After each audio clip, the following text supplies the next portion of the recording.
Estas férias leve o observador no bolso. Na praia, no campo ou entre viagens, acompanhe toda a atualidade sem limites.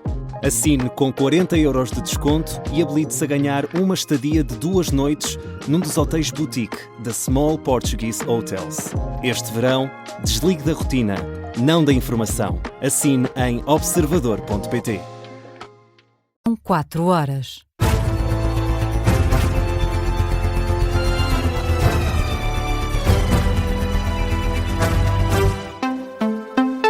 As notícias com Hugo Fortunato de Oliveira. Os alunos que viram nas pautas as notas dos exames nacionais em falta vão conhecer finalmente os resultados este domingo. A garantia é do Júri Nacional de Exames e do EDUCA, o Instituto de Educação, Qualidade e Avaliação. Num comunicado enviado às redações, as duas entidades esclarecem ainda o universo de alunos que ficaram com a nota em suspenso. O Ministro da Educação dizia que nesta situação estavam centenas de estudantes. O líder do PS e os diretores das escolas diziam que eram milhares. O número oficial agora revelado é de 1.400 provas que ficaram com a nota em falta. O Júri Nacional de Exames e o EDUCA justificam ainda o porquê de as pautas terem começado a ser afixadas na noite de sexta-feira, quando ainda faltavam notas. Dizem que a decisão foi tomada para não atrasar ainda mais a divulgação dos resultados da grande maioria dos alunos e para não defraudar as expectativas das famílias. O Ministério da Educação garante que nenhum aluno será prejudicado no acesso ao ensino superior com os problemas na avaliação dos exames nacionais. Em comunicado, a tutela lamenta os atrasos e os constrangimentos verificados e pede desculpa tanto a alunos e a famílias como a professores e às escolas pelos transtornos causados. A polémica em torno dos exames nacionais chegou já também à Provedoria de Justiça. A entidade liderada por Luísa Neto pede ao Ministério da Educação um ponto de situação. Além disso, a Provedoria de Justiça quer ainda saber quais são as medidas tomadas por Fernando Alexandre para contornar os problemas da primeira fase na segunda fase das provas, que arranca já esta terça-feira. A Comissão de Trabalhadores do Instituto Nacional de Emergência Médica denuncia falhas no sistema informático usado nos Centros de Orientação de Doentes Urgentes, os CODU, e alerta para possíveis problemas no acionamento dos meios de emergência.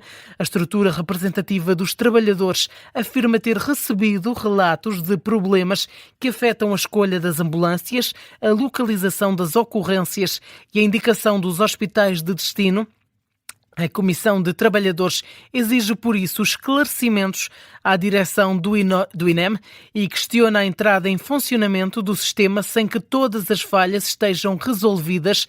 A organização alerta ainda para o risco de os centros de atendimento receberem informações desatualizadas sobre os meios disponíveis. O Instituto Nacional de Emergência Médica rejeita estas acusações, garante o funcionamento dos sistemas informáticos e nega que tenha sido necessário recorrer a triagens em papel. André Ventura pede a demissão do Ministro da Administração Interna e avisa que a continuidade de Luís Neves no cargo poderá comprometer futuros entendimentos entre o Chega e o Governo.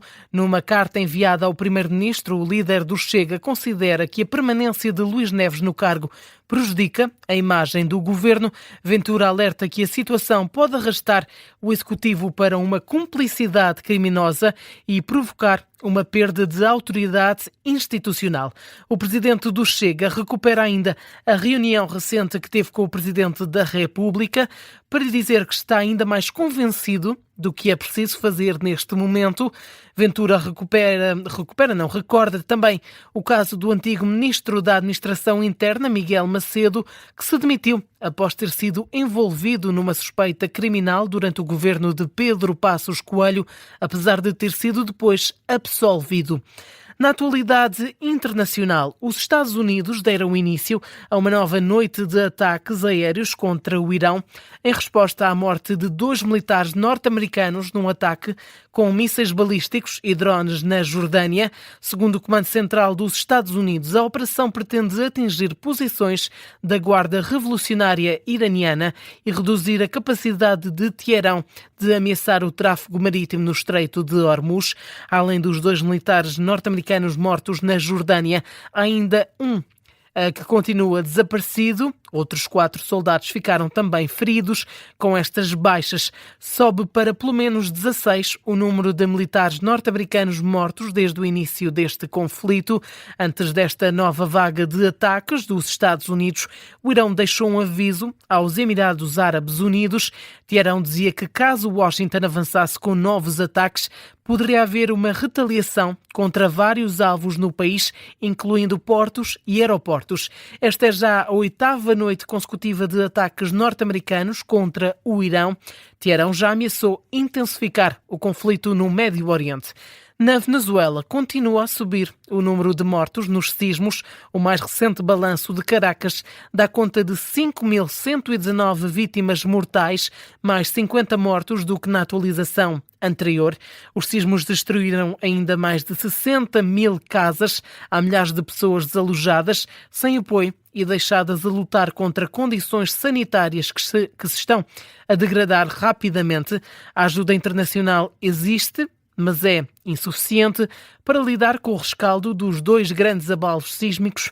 É o que conta a coordenadora médica dos Médicos Sem Fronteiras, Halima Hussein, que esteve à conversa com o jornalista José Rafael Lopes. Halima Hussein está nos Médicos Sem Fronteiras há 17 anos. Diz que nunca viu uma situação como a que afetou a Venezuela. É um cenário de guerra completamente.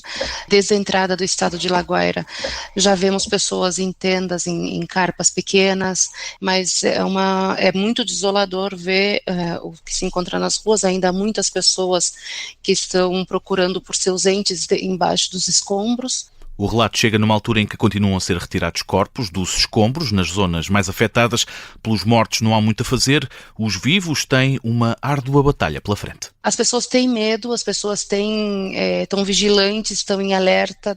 Não todo mundo consegue dormir, nem todo mundo consegue trabalhar direito. Todos sofreram muito, todos foram afetados de alguma maneira. E há mesmo quem apenas procure um pouco de paz. Nesse momento já não se encontraria mais pessoas com vida, então eles estão procurando mais retirar os corpos, retirada de corpos, para que as pessoas possam encerrar um ciclo e poder fazer o luto delas, né? A degradação dos corpos das vítimas aumenta o risco sanitário. Há relatos já de problemas entre a população. O risco de epidemias cresce e é difícil ser contrariado com os meios disponíveis na Venezuela. Como eles não têm água, eles não têm onde utilizar banhos, essas coisas, então estão muito mais afetados e o risco é muito maior. Pode haver enfermidades como dengue, zika. O horizonte é de reconstrução, mas ainda está longe, sobretudo devido às mais de 60 mil casas que foram destruídas. Muitos dormem ao relento. Há muitos prédios que foram interditados, não por falta de estrutura, né, e de base, que não sabemos se vão ser demolidos ou se vão cair. Então, muitas pessoas ainda estão nesses campos, nesses abrigos, a céu aberto.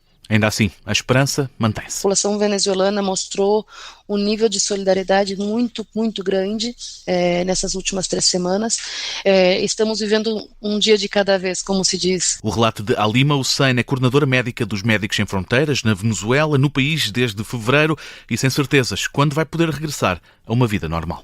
O jornalista José Rafael Lopes com o retrato da vida na Venezuela nas zonas afetadas pelos sismos.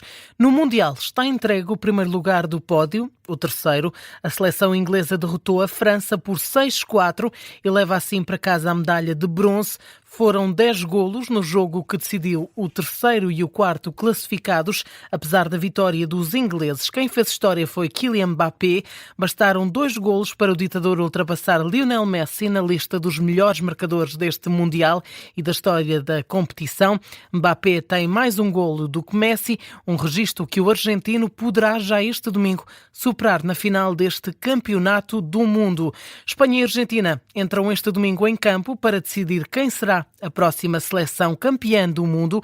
Para a Espanha, esta é apenas a segunda final no Mundial de Futebol, depois da vitória em 2010 frente aos Países Baixos. Registro diferente tem a Argentina, que joga a 7ª final à procura do 3º título mundial. Se vencer, a Argentina será a 3ª seleção a conquistar 2 mundiais consecutivos, depois da Itália e do Brasil. O Espanha-Argentina é para acompanhar aqui na Rádio Observador, com relato a partir das 8 da noite deste domingo. Notícia de fecho neste jornal das 4 da manhã. O essencial da informação é atualizado às 4h30.